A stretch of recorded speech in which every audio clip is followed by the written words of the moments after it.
ഹരി ഓം. എല്ലാവർക്കും എൻ്റെ വിനീത പ്രണാമം. എല്ലാവർക്കും പഞ്ചദ്വാരക തീർത്ഥയാത്രയിലേക്ക് സ്വാഗതം. ഭഗവാൻ ശ്രീകൃഷ്ണൻ്റെ ജീവിതവും ചരിത്രവും ലീലകളും കൊണ്ട് പവിത്രമാക്കപ്പെട്ട ധന്യമാക്കപ്പെട്ട പുണ്യക്ഷേത്രങ്ങളാണ് പഞ്ചദ്വാരക തീർത്ഥസ്ഥലങ്ങൾ. പഞ്ചദ്വാരകയിൽ 2 ദ്വാരക വരുന്നത് രാജസ്ഥാനിലും 3 ദ്വാരക വരുന്നത് ഗുജറാത്തിലുമാണ്. അതിൽ പ്രധാനപ്പെട്ട 2 ദ്വാരക വരുന്നത് ഗുജറാത്തിലെ സൗരാഷ്ട്രത്തിനടുത്ത്. ഭഗവാൻ ശ്രീകൃഷ്ണൻ സൗരാഷ്ട്രത്തിനടുത്തുള്ള ദ്വാരകയിലേക്ക് തൻ്റെ താമസം മാറ്റുന്ന കാര്യത്തെക്കുറിച്ച് ഇതിഹാസങ്ങളിൽ പറയുന്നത് ഇങ്ങനെയാണ്. അതായത് ഭഗവാൻ ശ്രീകൃഷ്ണൻ അവതരിച്ചത് ഉത്തർപ്രദേശിലെ മഥുരയിൽ കംസൻ്റെ കാരാഗൃഹത്തിലാണ്.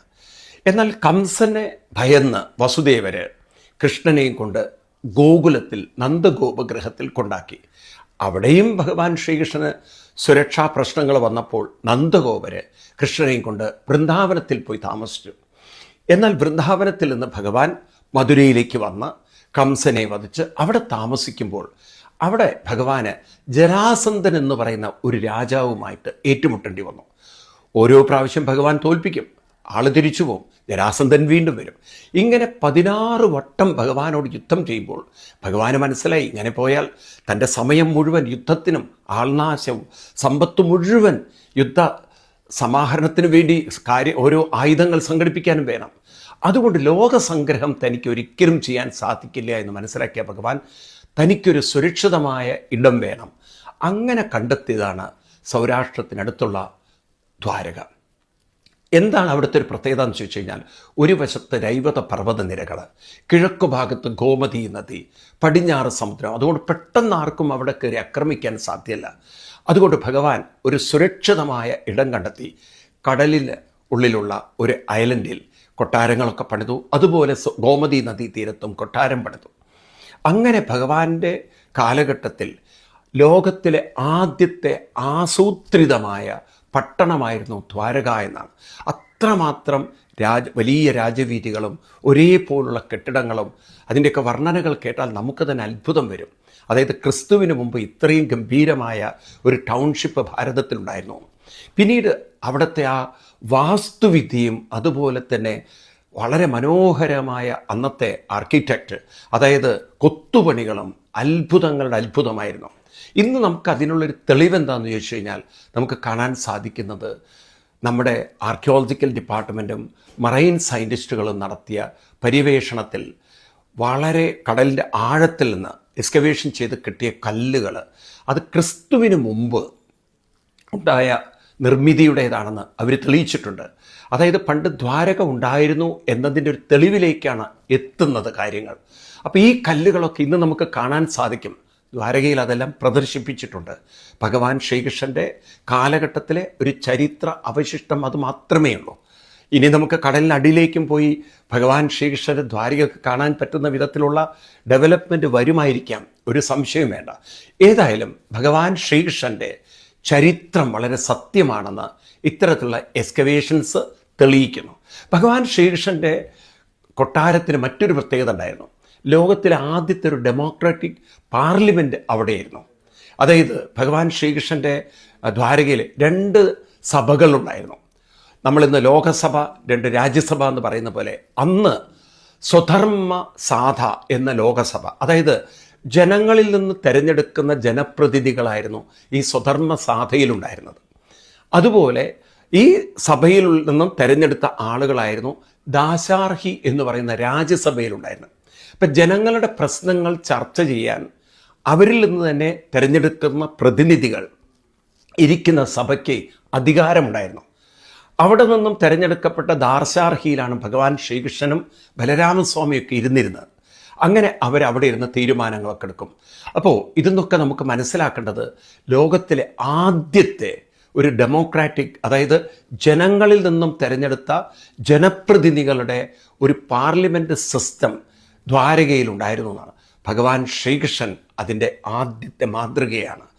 പിന്നീട് നമ്മൾ ഭഗവാൻ ശ്രീകൃഷ്ണനിൽ കാണുന്ന മറ്റൊരു പ്രത്യേകത, ഭഗവാൻ ശ്രീകൃഷ്ണൻ്റെ കാലഘട്ടത്തിൽ പൊതുജനങ്ങൾക്ക് അവർക്ക് അഭിപ്രായം പറയാനും അവർക്കെന്തെങ്കിലും ആവശ്യമുണ്ടെങ്കിൽ ഈ ദ്വാരകയിൽ വലിയ മണിയുണ്ടായിരുന്നു അത്രേ, കിട്ടിയിരുന്നു. ആ മണി അടിച്ചു കഴിഞ്ഞാൽ അതിനർത്ഥം ആർക്കോ ചില പ്രധാനപ്പെട്ട പ്രശ്നങ്ങളുണ്ട് എന്നാണ്. അപ്പോൾ അവിടെ വീണ്ടും സഭ കൂടി അതെല്ലാം ചർച്ച ചെയ്യാൻ, അങ്ങനെയൊക്കെയുള്ളൊരു സ്വാതന്ത്ര്യം ജനങ്ങൾക്കുള്ളൊരു രാജ്യമായിരുന്നു ദ്വാരക. ആ ദ്വാരകയുടെ മഹത്വം വർണ്ണിച്ചാൽ തീരില്ല. അവിടെയാണ് ഭഗവാൻ ശ്രീകൃഷ്ണൻ രുക്മിണീ ദേവി വിവാഹം കഴിച്ചു കൊണ്ടുവരുന്നത്. അവിടെയാണ് കുചേല ബ്രാഹ്മണൻ കൃഷ്ണനെ കാണാൻ പോകുന്നത്. അവിടെ വെച്ചിട്ടാണ് ഭഗവാൻ ശ്രീകൃഷ്ണൻ്റെ സഹോദരി സുഭദ്ര അഭിമന്യുവിനെ പ്രസവിക്കുന്നത്. ഇങ്ങനെ ചരിത്രത്തിലെ പല അത്ഭുതങ്ങളും നടന്ന ദ്വാരകയിലേക്ക് നമുക്കൊരു തീർത്ഥയാത്ര ചെയ്യാം. ഭഗവാൻ ശ്രീകൃഷ്ണൻ്റെ ചരിത്രമുറങ്ങുന്ന, ചരിത്രം നിറഞ്ഞു നിൽക്കുന്ന പഞ്ചദ്വാരക തീർത്ഥയാത്രയിലേക്ക് നിങ്ങളേവരെയും ഞാൻ സാദരം ക്ഷണിക്കുന്നു. ഈ യാത്രയാവട്ടെ ദ്വാരക എക്സ്പ്രസ് ട്രെയിനിലാണ് നമ്മൾ യാത്ര ചെയ്യുന്നത്. ഒരു ട്രെയിൻ മുഴുവൻ തീർത്ഥാടനത്തിന് വേണ്ടി ഗവൺമെൻറ് നമുക്ക് തരികയാണ്. സത്സംഗം ചെയ്തും അതുപോലെ ഭജനകൾ പാടിയും എല്ലാ കമ്പാർട്ട്മെൻറ്റിലും സ്പീക്കർ സിസ്റ്റമുണ്ട്. അതുപോലെ നല്ല വെജിറ്റേറിയൻ ഭക്ഷണം ട്രെയിനിലുണ്ടാക്കുന്ന കഴിച്ചും ഒരേ മനസ്സോടെ ഒരു കുടുംബമായി നമുക്ക് യാത്ര ചെയ്യാം. ഈ യാത്രയിൽ നമ്മൾ കാണുന്ന മറ്റ് പ്രധാനപ്പെട്ട സ്ഥലങ്ങൾ, അതിൽ ഒരു കാര്യം എന്ന് പറയുന്നത് നമ്മുടെ ഭാരതത്തിലുള്ള 12 ജ്യോതിർലിംഗങ്ങളിൽ 2 ജ്യോതിർലിംഗങ്ങൾ ഈ യാത്രയുടെ ഭാഗമായി നാം കാണും. ഒന്ന് സോമനാഥ ജ്യോതിർലിംഗ ക്ഷേത്രവും 2 നാഗേശ്വർ ജ്യോതിർലിംഗ ക്ഷേത്രം. അതുപോലെ തന്നെ നമ്മൾ യാത്ര ആരംഭിക്കുന്നത് 2026 ഫെബ്രുവരി 24 നമ്മുടെ യാത്ര അവസാനിക്കുന്നത് മാർച്ച് 7 കേരളത്തിലേക്ക് ട്രെയിൻ തിരിച്ചെത്തുന്നത്. മാർച്ച് 3 നമുക്കെല്ലാവർക്കും ഏറെ പ്രിയപ്പെട്ട ആറ്റുകാൽ പൊങ്കാലയാണ്. നാം അത് അനുഷ്ഠിക്കുന്നത് ഗുജറാത്തിലെ ഏറ്റവും പ്രസിദ്ധമായ ശക്തിപീഠത്തിലാണ്. പിന്നീട് നാം കാണുന്നത് ഭാരതത്തിൻ്റെ അഭിമാനമായ, ഭാരതത്തിനെ ഭാരതമാക്കി കൂട്ടിച്ചേർത്ത സർദാർ വല്ലഭായ് പട്ടേൽജിയുടെ പൂർണ്ണകായ പ്രതിമയാണ്. ലോകത്തിലെ ഏറ്റവും വലിയ സ്റ്റാച്യു ആണ് സർദാർ വല്ലഭായ് പട്ടേൽജിയുടെ. നമുക്കെല്ലാവർക്കും തീർത്താൽ തീരാത്ത കടപ്പാടുള്ളൊരു മനുഷ്യനാണ് സർദാർ വല്ലഭായ് പട്ടേൽജി. കേവലം സ്വാതന്ത്ര്യ സമരം സേനാനി മാത്രമല്ല, നമ്മുടെ ഭാരതത്തിൻ്റെ ഉപപ്രധാനമന്ത്രി അല്ലെങ്കിൽ ഭാരതത്തിൻ്റെ ആഭ്യന്തരമന്ത്രി എന്ന നിലയ്ക്ക് മാത്രമല്ല, കൊച്ചു കൊച്ചു നാട്ടുരാജ്യങ്ങളായിരുന്ന ഭാരതത്തെ അഖണ്ഡ ഭാരതമാക്കി നിലനിർത്തിയ ഉരുക്കു മനുഷ്യൻ. ഇന്ന് നാം ഭാരതം എന്ന് പറയുന്ന ഒരു രാജ്യം നമുക്ക് കിട്ടിയിട്ടുണ്ടെങ്കിൽ അതിൻ്റെ മുഖ്യ ശില്പിയാണ് സർദാർ വല്ലഭായ് പട്ടേൽജി. ഒരുപാട് കഷ്ടപ്പാടുകളും ബുദ്ധിമുട്ടുകളും ഒക്കെ അനുഭവിച്ചുകൊണ്ടാണ് അദ്ദേഹത്തിന് നേടിയെടുക്കാൻ സാധിച്ചത്. അപ്പം നമ്മുടെയൊക്കെ കടപ്പാട് ആ മനുഷ്യൻ്റെ മുന്നിൽ സമർപ്പിക്കാൻ ഈ യാത്രയിലൂടെ നമുക്ക് സാധിക്കും. അതുകൊണ്ട് എല്ലാവരും ഈ തീർത്ഥയാത്രയിൽ പങ്കുചേരുക. ഇതൊരു വലിയ സൗഭാഗ്യമാണ്. 2026 ഫെബ്രുവരി 24 മുതൽ മാർച്ച് 7 വരെയാണ് ഈ തീർത്ഥയാത്ര. ഈ തീർത്ഥയാത്ര ആരംഭിക്കുന്നത് തിരുവനന്തപുരം സെൻട്രൽ സ്റ്റേഷനിൽ നിന്നാണ്. നിങ്ങൾക്ക് എല്ലാ ഡീറ്റെയിൽസും ഈ യാത്രയെക്കുറിച്ച് കിട്ടാൻ നിങ്ങൾ വിളിക്കേണ്ട നമ്പർ 8281882111. നമ്പർ ഒരിക്കൽ കൂടി പറയാം, 8281882211. മറ്റൊരു നമ്പർ 9497033999.